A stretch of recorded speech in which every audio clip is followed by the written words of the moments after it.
इसको मैं लाना चाहता हूं कि ये बहुत जोर शोर से पिछले दिनों कही गई है कि दरअसल सुप्रीम कोर्ट जो है उसमें बहुत सारी खामियां हैं। जजेस को नियुक्त करते हैं, वहाँ फेवरिटिज्म है, वहाँ अंकल जजेस का कॉन्सेप्ट है, और इस वजह से जो जजेस की नियुक्ति का मसला जो है इसको बदलने की कोशिश करनी चाहिए।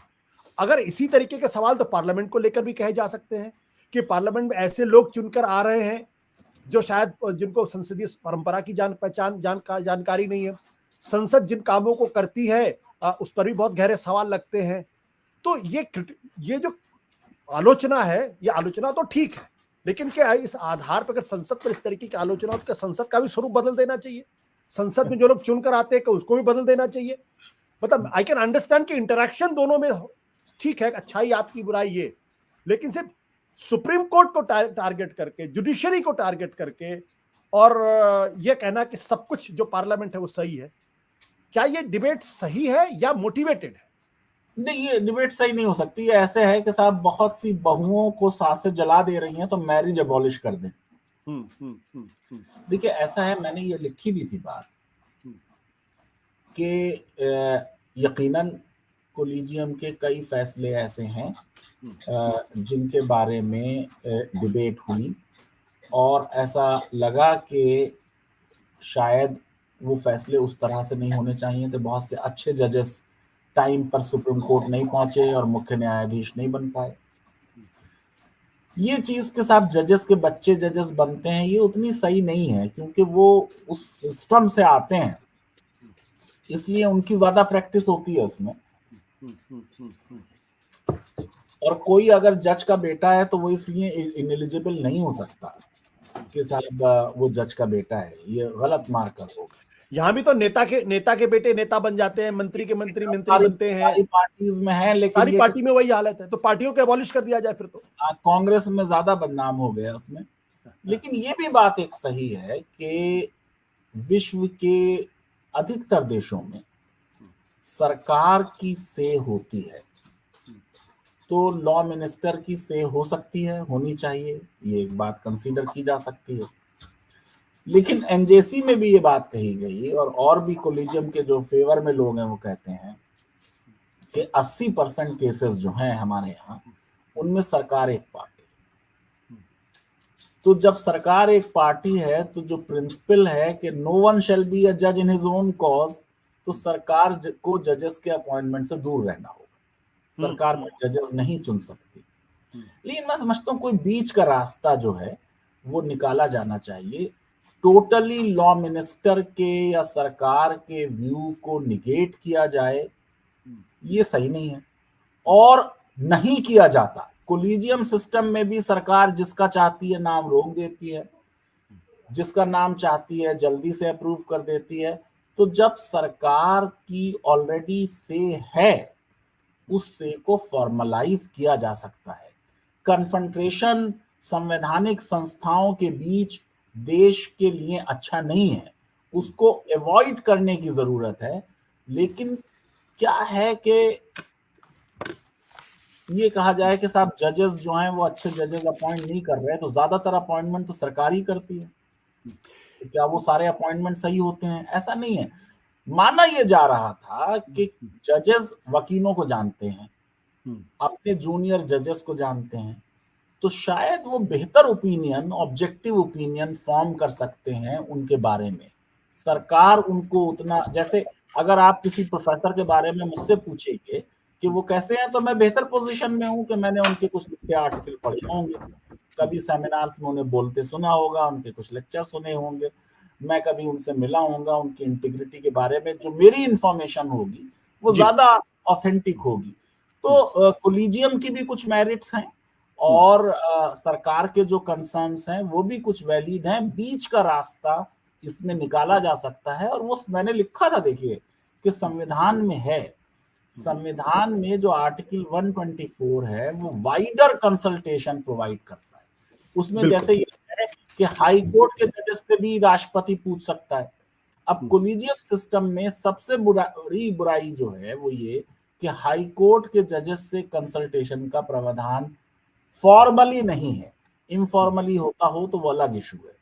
दूसरी चीज ये कि जब आपने कुछ जजेस कोलिजियम के मेंबर्स हैं, कुछ नहीं है, तो एक हिरार्की बन गई है कि सुप्रीम कोर्ट के ये वाले 4 जजेस जो हैं, ये अपॉइंटमेंट करेंगे चीफ जस्टिस का, ट्रांसफर करेंगे, सुप्रीम कोर्ट लाएंगे, तो इनकी बात हाई कोर्ट के जो मुख्य न्यायाधीश हैं या सीनियर जजेस हैं जो क्यू में लगे हुए हैं, वो ज्यादा सुनते हैं।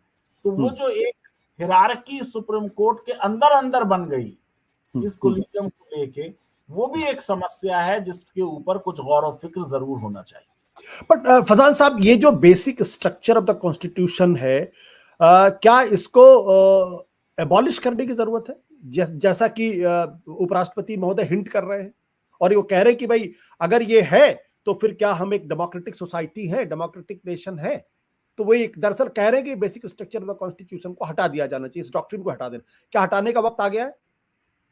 देखिए, बेसिक स्ट्रक्चर डॉक्ट्रिन के बारे में जैसे मैंने आपको बताया कि वो संविधान में तो नहीं था, उसको अलोकतांत्रिक कहा जा सकता है, लेकिन वो संविधानवाद को प्रमोट करता है, वो डेमोक्रेसी को मॉबोक्रेसी से बचने से रोकता है।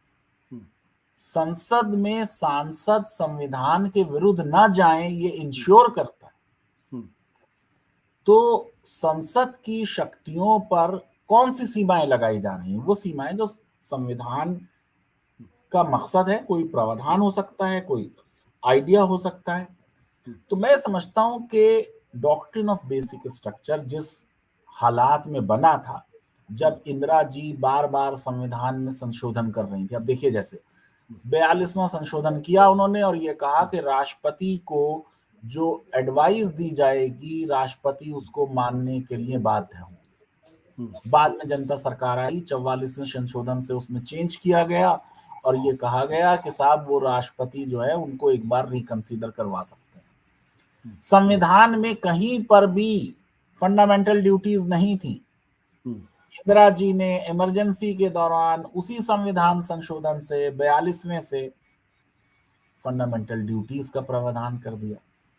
तो वो सरकारें जो मेजॉरिटेरियन होती हैं या जिनके पास बड़ा प्रचंड बहुमत होता है, वो सरकारें आम तौर से मौलिक अधिकारों और संविधान ने जो उनके ऊपर सीमाएं बांधी हैं, उन सीमाओं को लांघने की कोशिश करते हैं और संविधान और एक स्वतंत्र न्यायपालिका उनको उन सीमाओं में रखने का प्रयत्न करते हैं। अब अगर उन सीमाओं को रखने का प्रयत्न अच्छी चीज है तो बेसिक स्ट्रक्चर होना चाहिए, अगर वो अच्छी चीज नहीं है तो नहीं होना चाहिए।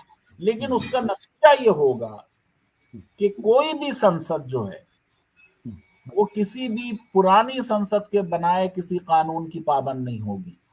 संविधान को बदल सकती है। क्वेश्चन तो यही है कि क्या संसद संविधान को डिस्ट्रॉय कर सकती है? अगर देश में आज ये राय है कि संसद को ये अधिकार होना चाहिए कि वो संविधान को डिस्ट्रॉय कर सकती है और एक नया संविधान बना सकती है, तो कर लीजिए इस बात को। लेकिन जो इंटेलेक्चुअल व्यू है और जो विश्व का इतिहास जिन लोगों ने पढ़ा है, उनको ये लगता है कि ऐसा करने से जो जनतांत्रिक मूल्य हैं, जो संविधानवाद का मूल्य है, जो लोगों की सिविल लिबर्टीज हैं, उनको खतरा होगा।